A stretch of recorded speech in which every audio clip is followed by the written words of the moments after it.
Conversa aqui com o Pedro Duran, com a Débora Oliveira, conversa com muita informação para você. Para começar, Pedro, quando a agência declara escassez hídrica no rio Xingu, o que isso significa na prática e o quanto que isso pode interferir no funcionamento de Belo Monte?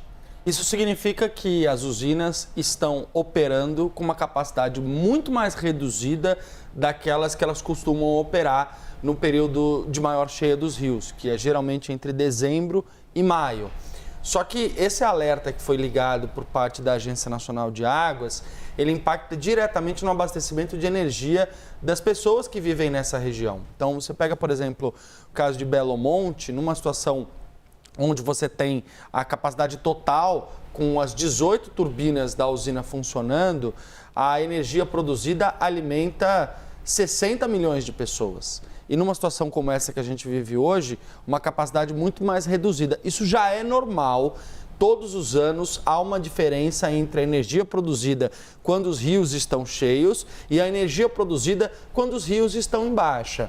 A diferença em 2024 é que há muito tempo não se via um momento tão dramático assim no nível desses rios. E aí a gente está falando, Carol, basicamente de dois rios, que foi exatamente esses dois que a gente citou na reportagem do Guilherme Gama e na reportagem da Carol Queiroz, o Rio Madeira e o Rio Xingu.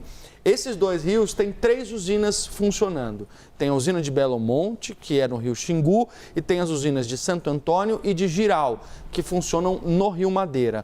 Aí eu vou trazer aqui um panorama para a gente poder explicar um pouco dessa dinâmica. Começando por aqui, você tem Rio Madeira e Rio Xingu com um nível mais baixo, ou seja, os dois rios muito próximos da menor marca histórica já registrada em todos os tempos desde que a medição começou.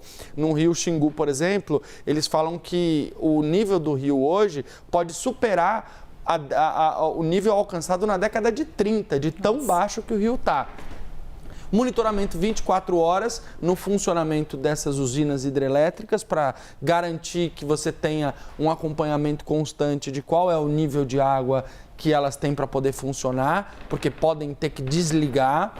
E aí, turbinas que já foram desligadas. Para você ter uma ideia, esses dados não são objetivos, eu questionei alguns órgãos sobre eles, mas a estimativa que se tem hoje é que das 18 turbinas da usina de Belo Monte, só 2 estejam funcionando.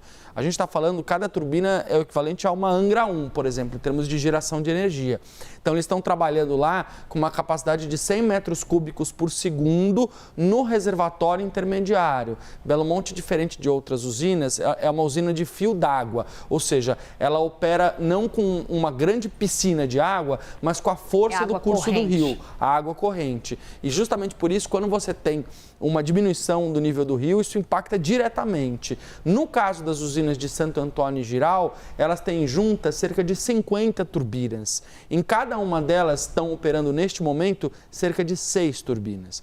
Então, as usinas não estão desligadas, mas as turbinas sim, com uma capacidade muito reduzida. O uso de reservatórios foi limitado até para poder garantir que você não tem um impacto ambiental tão grande. Isso foi feito em conjunto com o IBAMA, com a Agência Nacional de Águas, com o Ministério do Meio Ambiente, Ministério de Minas e Energia, para que você tenha os reservatórios na capacidade mais reduzida e aí também uma geração de energia diferente, muito menor do que aquela que a gente costuma ver em outras épocas do ano. Carol? Geração de energia reduzida. É assim que o Pedro Duran conclui toda essa explicação para a gente sobre o que está acontecendo.